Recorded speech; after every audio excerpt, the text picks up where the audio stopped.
আলাইকুম রহমতুল্লাহ বারকাত। সুনান ইবনে মাদার হাদিস নম্বর 4022। প্রিয় নবী রাসূল সাল্লাল্লাহু আলাইহি ওয়াসাল্লাম বলেছেন, মানুষের রিজিক বন্ধ হয়ে যাওয়ার কারণ হচ্ছে সে গুনাহগার। হাদিস সুনান ইবনে মাদার হাদিস নম্বর 4022। ব্যাখ্যা দেখুন, রিজিকের স্বল্পতা ঘোচাতে গেলে অবশ্যই আপনাকে গুনাহ করা বন্ধ করে দিতে হবে।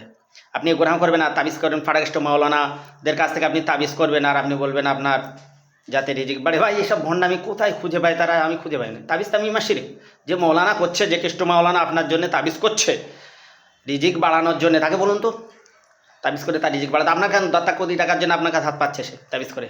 নিঃসন্দেহে এটা ভণ্ডামি, ভাঁড়তাবাজি ছাড়া কিছুই নয়। রাসূল সাল্লাল্লাহু আলাইহি ওয়াসাল্লাম বলেছেন, রিজিক বাড়ার একমাত্র ঔষধ হচ্ছে কি? আপনি আত্মীয়তার সম্পর্ক বজায় রাখবেন আর ভালো ভালো কাজ করবেন। তাবিজ কবজ করে আপনার রিজিক বাড়বে না। তাবিজ তামিমা শিরিক। সেই হাদিস এসেছে তাবিজও শিরিক, তামিমাও শিরিক। অবশ্যই আপনি গুনাহও ছেড়ে দিন, তাওবা করুন। অবশ্যই আপনার রিজিকের স্বল্পতা ঘুচে যাবে, আপনার রিজিক বেড়ে যাবে। তাবিজ করে ভাই রিজিক বাড়বে না। যদি বেড়ে যেত, মোল্লা মৌলবীরা আগে তাবিজ করে তারা বড় লোক হয়ে যেত।